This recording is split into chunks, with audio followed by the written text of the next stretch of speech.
Peggy Setiawan membandingkan atensi Kapolri ketika menangani kasus Sambo dengan pembunuhan Vina yang dianggap tidak transparan. Selengkapnya kita akan bahas bersama dengan mantan Kabar Eskrim, Komjen Purnawirawan Susno Duaji. Selamat malam Pak Susno. Selamat malam para pemirsa sekalian. Pak Susno, melihat banyak kejanggalan atas kasus yang sebenarnya kan sudah inkrah 8 tahun lalu ya. Banyak yang kemudian membandingkan kerumitan kasus ini dengan kasus Sambo. Anda melihat hal ini seperti apa? Memang sudah pantas kemudian untuk Kapolri memberikan atensi sama seperti ketika menangani kasus Sambo? Kasus ini sudah mendapat atensi seluruh masyarakat Indonesia ya, kalangan akademisi, pakar hukum, tokoh masyarakat, bahkan sekarang sudah naik sampai ke presiden memberikan atensi khusus. Kemudian mantan Menko Polhukam, termasuk baru saja kemarin kalau tidak salah Menteri Kumham. Ya, Menkumham itu, ya. Ini berarti sudah saatnya untuk Kapolri lebih serius lagi gitu kan, lebih serius lagi atau men-take over. Jadi sejauh ini belum cukup serius ya, Pak Susno? Saya sudah serius ya, tetapi gregetnya masih kurang gitu. Kenapa? Saya yakin bahwa sudah ada tim eksaminasi yang menyelidiki kasus ini yang terjadi penyidikan 2016, sudah turun juga tim propam, sudah turun juga tim asistensi ya. Tetapi kita lihat apa kedepannya. Ya, kita kedepannya sampai ada pra peradilan gitu. Nah, pra peradilan itu tidak akan timbul ya kalau Polri mungkin terbuka kepada publik menyatakan bahwa kasus ini sudah cukup bukti gitu, atau minimal telah didapatkan 2 alat bukti yang sah sehingga dilakukan penangkapan, penahanan, kemudian penyitaan dan penetapan sebagai tersangka. Nah, sekarang alat bukti itu masih diraba-raba ya. Alat bukti apakah ini saksi ya? Kalau saksi itu lemah sekali ya. Kenapa lemah?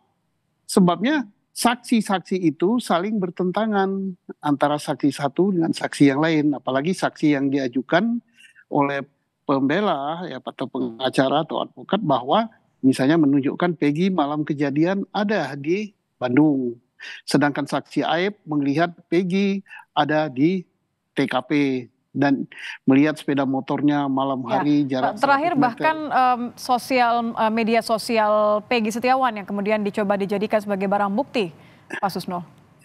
Itu bagus sekali karena dengan media sosial itu akan terjawab. Kalau saya lihat media sosial yang terangkat ke publik ya, bahwa Peggy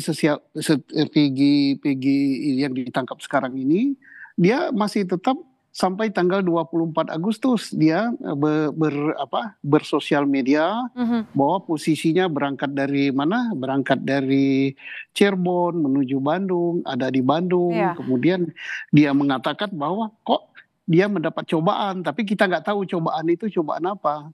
Nah, kalau dibuka, iya. Karena kalau kita bandingkan, maaf saya potong Pak, kalau kita bandingkan dengan jalan cerita kasus Sambo, ini kan ketika saksi kunci berani bicara, kemudian akhirnya narasinya kan berubah ya. Ada banyak saksi-saksi yang akhirnya mendukung saksian dari saksi kunci sehingga akhirnya terbongkar skenario yang sebenarnya. Apakah Anda melihat juga bahwa pentingnya untuk menuju ke arah sana penyidikan saat ini? Sekarang sudah menuju ke arah sana ya, tapi sayangnya kasus ini kan dibagi dua ya. Satu kasus yang sudah satu perkara yang sudah mempunyai kekuatan hukum tetap, yaitu telah dipidana, 1 orang 8 tahun sudah keluar, 7 orang masih di dalam penjara karena hukuman seumur hidup. Satu tersangka yang akan menjadi satu perkara tersendiri atau satu perkara tersendiri, yaitu Peggy Setiawan sedang dalam penyidikan. Nah, yang sedang dalam penyidikan ini saksi-saksi yang mengatakan bahwa Peggy ada di TKP, Peggy melakukan, itu mendapat perlawanan. Bahkan sebagian dari saksi mencabut keterangannya, menyatakan bahwa dia diarahkan oleh orang tertentu untuk melakukan suatu perbuatan seolah-olah seperti itu. Jadi ini kan rekayasa kan. Nah, kemudian saksi-saksi yang lain juga mencabut dan ditemukan pula saksi-saksi lain yang diperiksa lagi bahwa keterangannya tidak seperti yang diberikan pada sidang pertama, pada awal 2016 atau 2017 yang menghukum 8 orang daripada tersangka. Artinya kan ada celah kalau penetapan Peggy Setiawan ini ternyata bukanlah pelaku utama dari pembunuhan kasus Vina. Berarti kan kemudian kita bisa mencoba untuk menarik kembali apakah sebenarnya penetapan dari 8 terpidana ini adalah hal yang tepat dilakukan atau benar saat itu. Iya, jadi kasus ini saling berkaitan. Manakala PK yang dulu diajukan untuk terhukum yang sudah sedang menjalani hukuman itu menang, maka Peggy Setiawan juga harus bebas. Atau sebaliknya, manakala pra-peradilan Peggy Setiawan itu menang atau benar apa yang diajukan, berarti ini juga berpengaruh terhadap PK yang akan diajukan terhadap yang terpidana. Nah, mengapa demikian? Karena sampai dengan sekarang ya kita melihat apa dasar penahanan Peggy Setiawan itu yang diumumkan yang kelihatan ke publik baru keterangan saksi. Nah, keterangan saksi itu sebagian besar sudah dicabut karena mereka mengaku bahwa itu direkayasa. Ya, yang akhirnya mendorong ada kesan bahwa ditutup-tutupi. Iya, lemah sekali. Dan juga ada saksi yang berlawanan.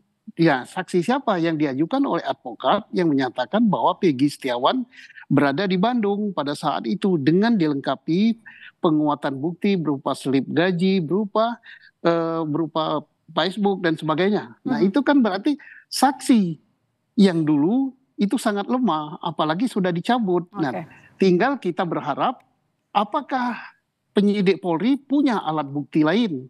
Kalau dikatakan alat buktinya berupa pisem, itu lemah sekali. Mengapa? Karena pisem tidak menyatakan bahwa Peggy sebagai pelaku. Ya. Oh, kalau itu alat bukti berupa... Satu lagi kesamaan dengan apa yang terjadi di kasus Sambo ya Pak. Jadi saya melihat artinya memang ini adalah saat yang tepat untuk menunjukkan keseriusan, tidak lagi ditutup-tutupi bagaimana kemudian menangani kasus Sambo dengan kasus pembunuhan Vina. Terima kasih Pak Susno. Saya sudah meluangkan waktu di Kompas Malam.